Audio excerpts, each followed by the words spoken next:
Hey guys, Razorblade Mango here. Let's talk about Kingdom Hearts 3 Remind.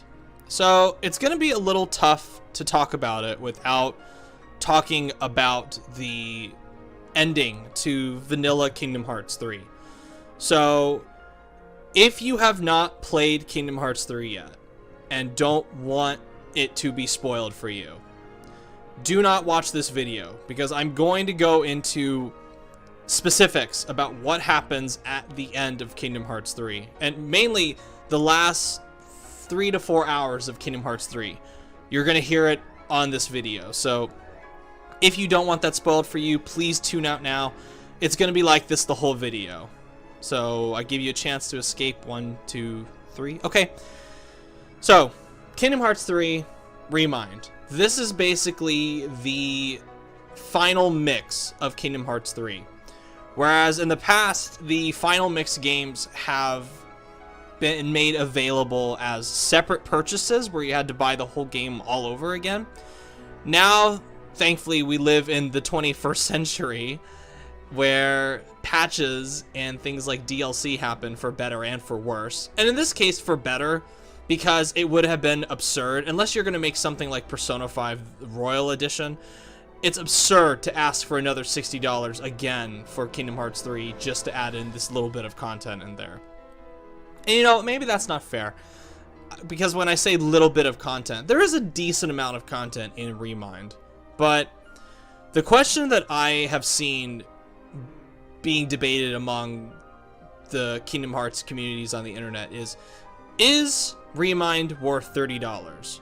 And I guess that's the jumping point for which I will start with this. And my answer to that is, quite honestly, no. I don't think Kingdom Hearts 3 Remind is worth $30. Now, if you're talking about it in terms of quantity, I guess I can see somebody making the argument, and I've seen people break the content down of what you get in Remind as things that could potentially be purchased for prices. The problem with that, though, is that some of the breakdowns that I've seen is you could go, oh, well, you could get this thing for $5, or this thing for $10, or this thing for $10, or this thing for $5. So it all adds up, and it justifies it being $30.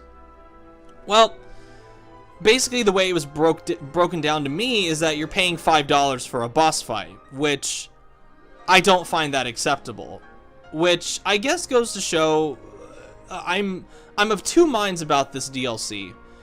I'm of two minds about it in terms of looking at it from a value perspective as just an ordinary person coming into this series and maybe getting into the series via Kingdom Hearts 3 versus somebody that has been with the series for a long time like I have, what they will get out of it. And I'm going to say right up front, if you are not into Kingdom Hearts from a lore perspective, or don't give two craps about the future of it or what the story teases are going to be, this is not for you.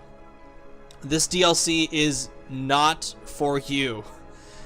Because aside from the bosses, which they do have some really great boss fights in this DLC pack, this DLC is strictly for the fans that eat the lore up like candy. People like me that really get into the lore of Kingdom Hearts, people that really want to know what the hell is going on, and people that enjoy talking about the lore extensively with other people. That's me. All those camps, that's me.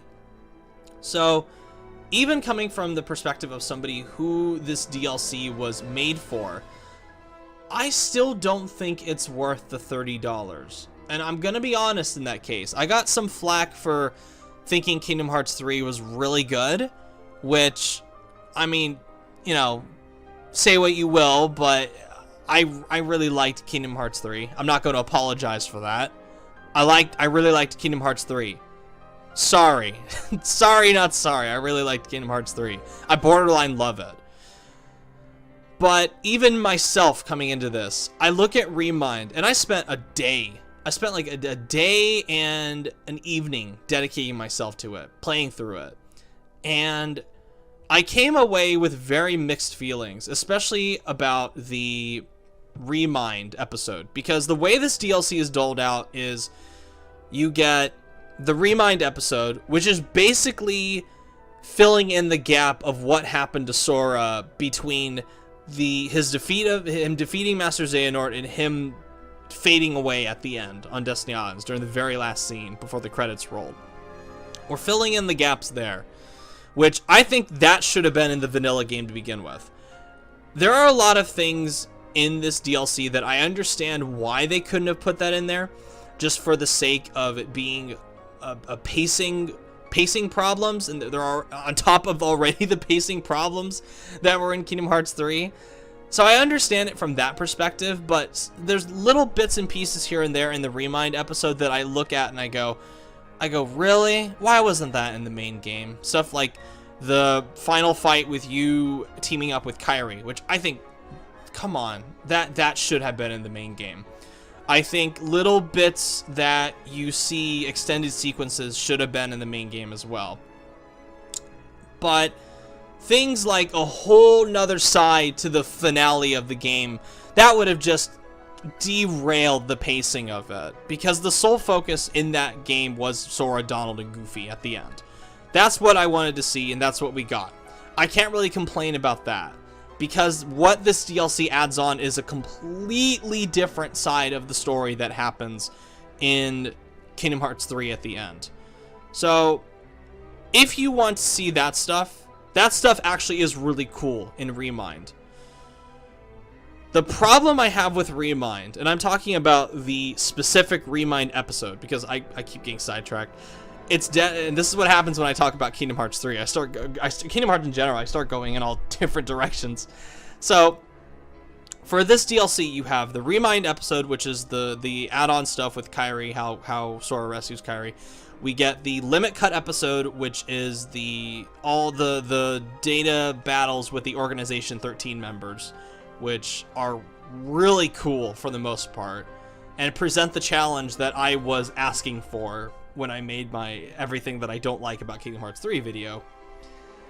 And the secret episode, which I can't talk about the secret episode without spoiling what it is, so I'm not going to talk about it in specifics here.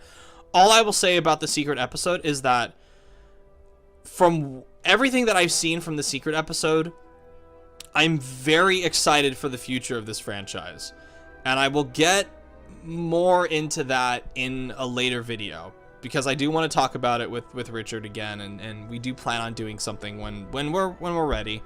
I'm not going to give a date, but when we're ready. And you also get a little thing where you get to make pictures and take snapshots of stuff in a little thing. That's cute for people that want to make memes out of that, but for me, it's not very interesting because I'm not very creative when it comes to stuff like that. So, going back to Remind, my biggest issue with Remind, and it's about 4 to 5 hours of content with that particular episode. I'm not talking about the full Remind pack. I'm talking about just episode Remind. Keep in mind. An unacceptable amount of that DLC is recycled content. Because what this DLC is that you basically get to see everything from the first attempt in the Keyblade. It's all the Keyblade graveyard stuff that was in vanilla Kingdom Hearts 3.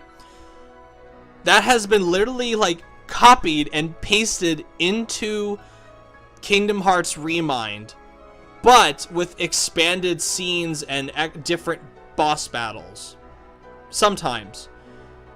And I think they could have handled that in a much better way. From a story perspective, what it basically is that scene in Harry Potter and the Prisoner of Azkaban. It's the Time Turner scene in Harry Potter and the Prisoner of Azkaban, where in the movie and in the book, especially in the movie because you could visually clearly see it, it plays out in its regular timeline, and you see little weird things here and there that kind of throw you off and go, oh, that's odd. But then it gets to a certain point where they capture Sirius Black, and the Hippogriff has been killed, but Buckley has been, I think it's Buckbeak, the Hippogriff has been killed, and Dumbledore says, you know, 3 twists on the Time Turner will do it, good luck. Hermione knows what that means, so Hermione does it, and they go back in time. And basically everything, you get to see a different side of what happened during that first go. And you realize that a lot of stuff that happens in that scene, like that full scene, is because of the actions of Harry and Hermione going back in time to correct stuff. They do a very similar thing with that in Remind, where Sora, all the stuff that happens in the second go at the Keyblade Graveyard after they were destroyed the first time and they get revived, a lot of stuff is because Sora came in to save the day. Stuff like Lingering Will coming back, stuff like Roxas coming back, little bits like that you kind of go, huh, what? That doesn't really make any sense. It's all explained because Sora had to do with that, which I admit is kind of lazy. It is kind of lazy, but I did like seeing stuff like that. I thought it was cool. I thought some scenes were pretty good. The big problem with Remind, though, is that even if there isn't a story section that has been dramatically changed or had an added scene to it, in the Keyblade Graveyard section from Kingdom Hearts 3, it makes you play through it again.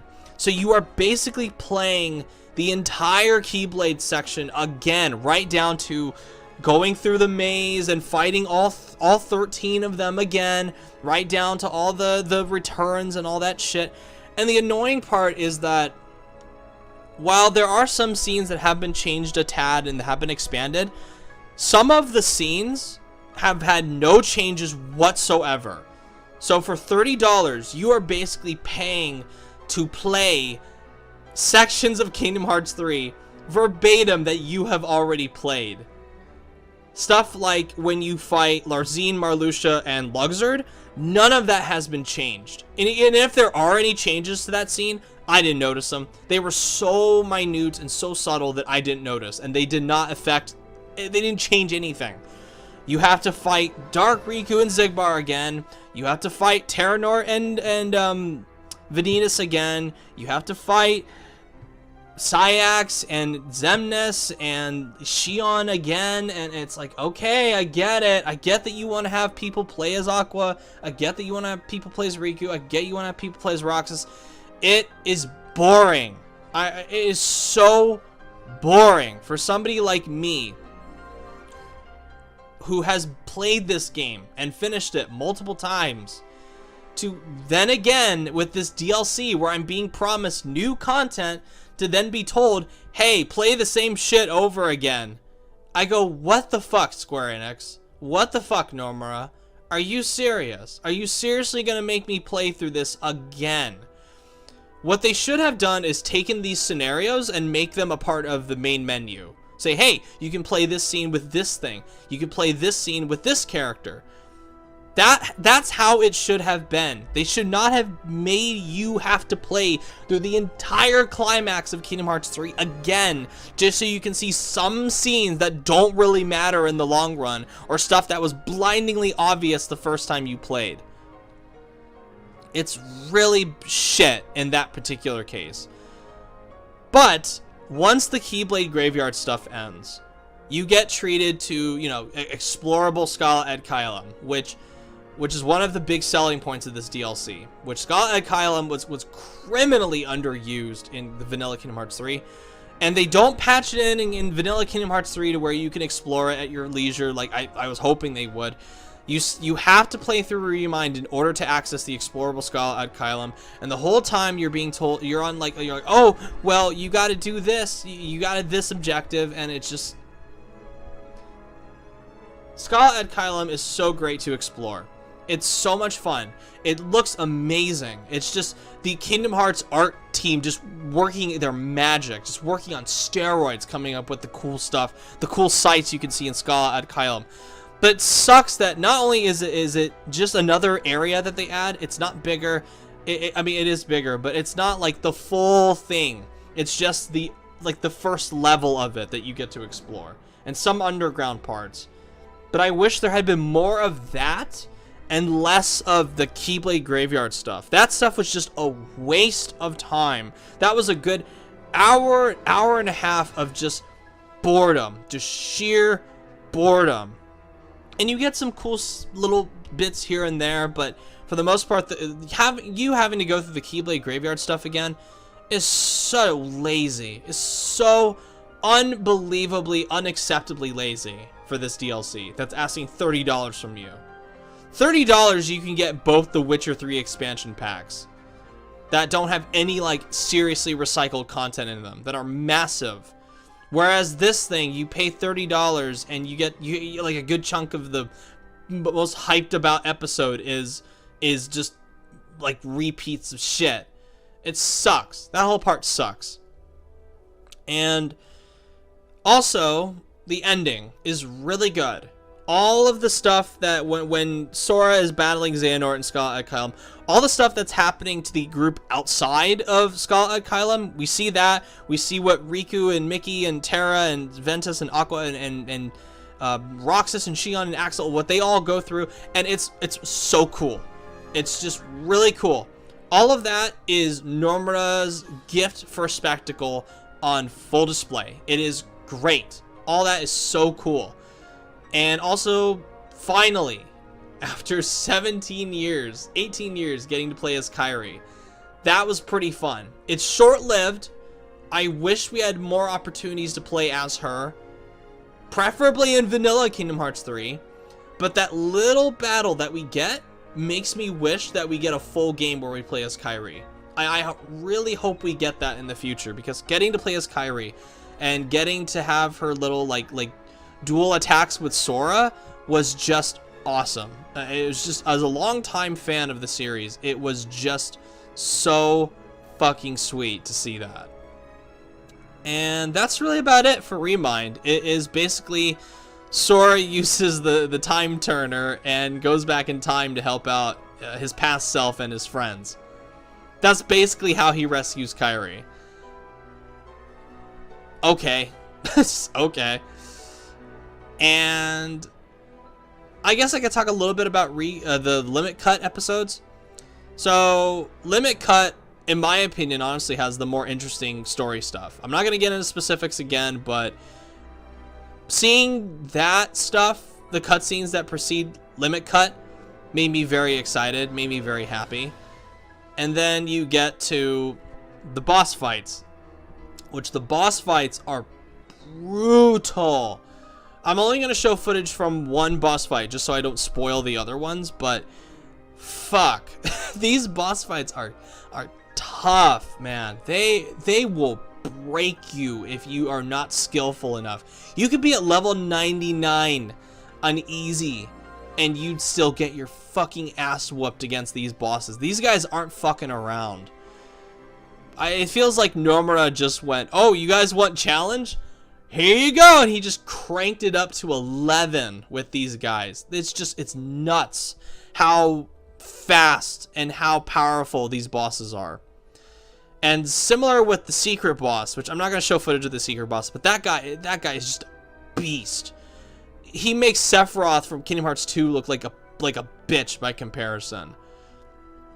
So, if you're buying this DLC, I guess, for the boss fights, you might be able to justify the $30 in your head buying it, because the boss fights, if you're not one of these guys that thrives off of running critical run level 1 no damage runs against these bosses that are able to easily do it, if you're somebody like me who struggles against these bosses, who actually accepts the challenge and you know, repeatedly gets the shit knocked out of me with that, I guess there might be some justification with that. But if you're going into this for just the Remind stuff, just that particular episode, you don't really care about the boss fights, it's not worth it.